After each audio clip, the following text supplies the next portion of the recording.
I look like a little kid today. Like my hair is like pulled up in a high pony and I have my little headband on. Hey guys, today I'm going to be doing a video on my top 5 fictional boyfriends. I always enjoy watching people's favorite kind of fictional boyfriend, which was actually kind of easy and kind of difficult at the same time because I had 4 that I was really sure about, that I knew like, okay, these are in my top 5, and then I couldn't figure out what to put in the 5th slot. I have kind of like a substitute for number 5 right now because I wanted to use a different character, but I haven't read enough of the series that character is in to know for sure. So I will explain that. It sounds crazy, but I'm really excited, and definitely let me know below what your top 5 favorite boyfriends are so that I can check out those books, because chances are I probably just haven't read them if I don't have the same boyfriends as you.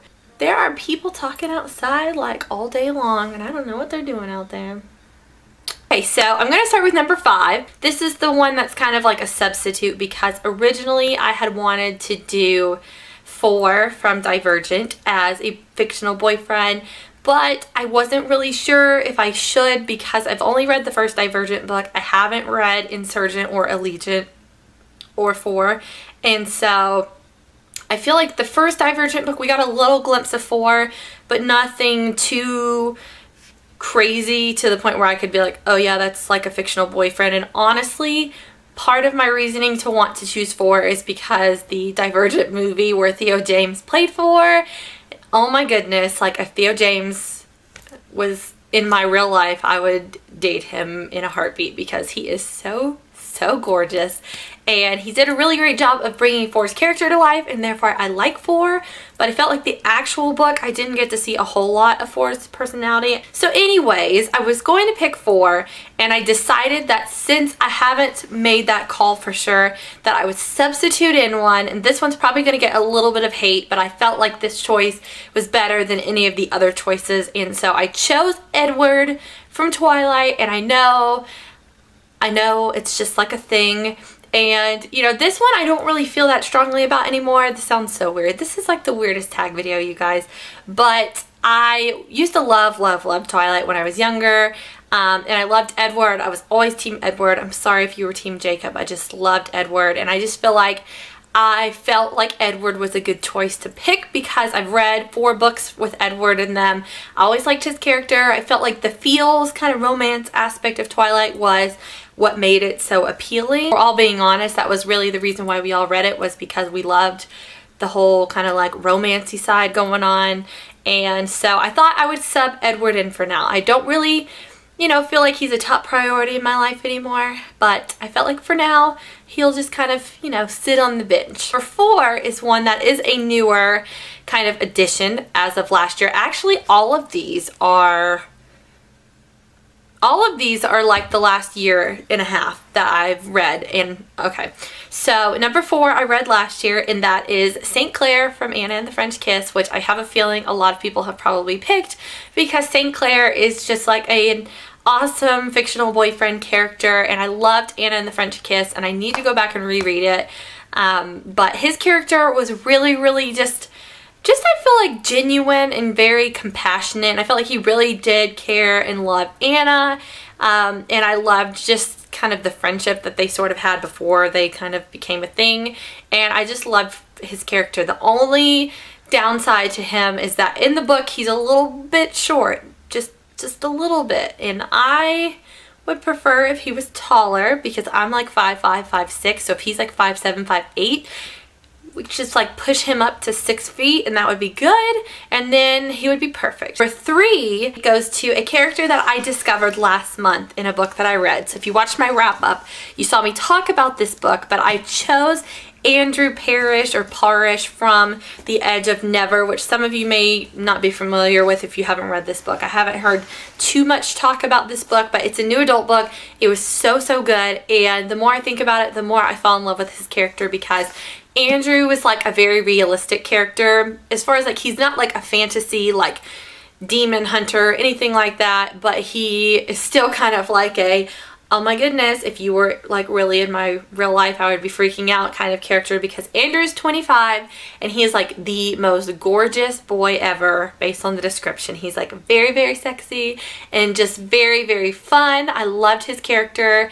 His like sense of humor was just spot on and I just loved him. So definitely would really date Andrew if I knew him in real life. That is where number 3 goes to. Maybe Andrew is like the distant cousin of Ben Parrish in The Fifth Wave, and they like got separated in this like split between worlds, and so Ben got the short end of the stick and like the alien apocalypse end of the world, and Andrew's sexy self just got stuck in the regular world where he belongs. Liked Ben okay, but he didn't make the top 5 cut. I'm sorry.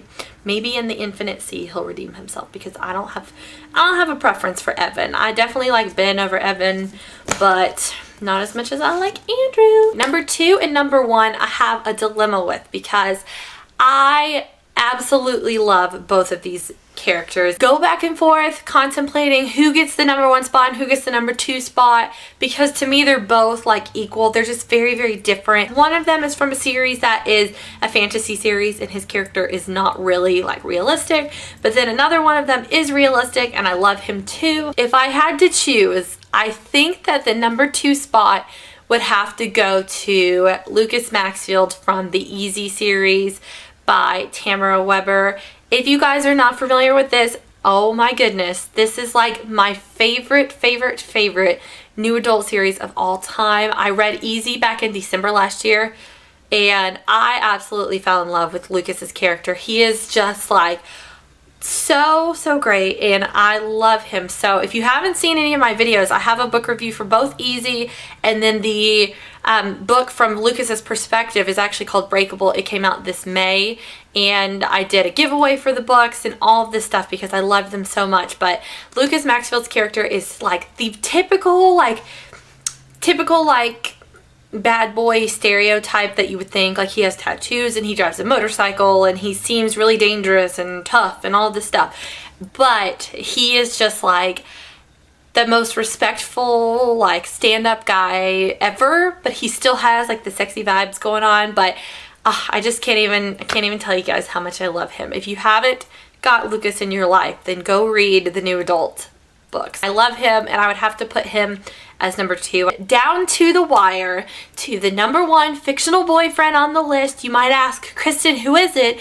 Who is your number 1 all-time favorite fictional boyfriend? And I will tell you, but if you know it, if you know me well enough, then you probably can guess this, because I am obsessed with this character and this whole series and I just love it. And it's not Harry Potter, to be honest, because I don't see Harry Potter in that way.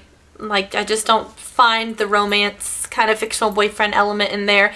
Honestly, if I had to pick a Harry Potter boyfriend, it would probably be like Oliver Wood, because he was like the cutest one out of them all. Anyways, it's not Harry Potter, so if you have any idea what it is, then you should go comment below really quickly. But my number 1 fictional boyfriend has to go to Dmitry Belikov from the Vampire Academy series. And I know people have had discussions about this because Dmitry is a lot older than Rose. There's like a 7-year age difference. And Dmitry technically is only 4 years older than I am.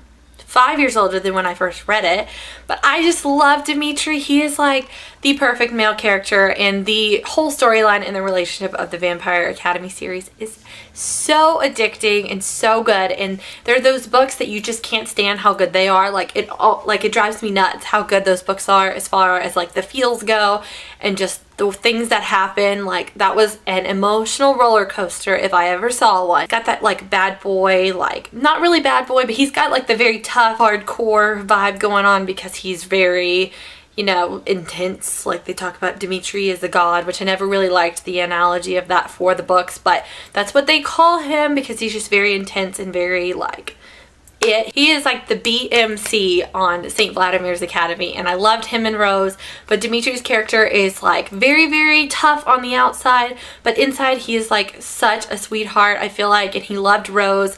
And just the whole thing with Rosa, don't even get me started with the nickname Rosa, because Dimitri was just made for that role, and I just loved his character, and it was so good. And if you haven't read Vampire Academy, then I don't even know what you're doing with your life. That is all from my top 5 fictional boyfriends. I hope you guys enjoyed this video. I hope you guys are doing really, really well and that you're having an awesome week, and I will talk to you all very soon. Thanks so much for watching. Bye!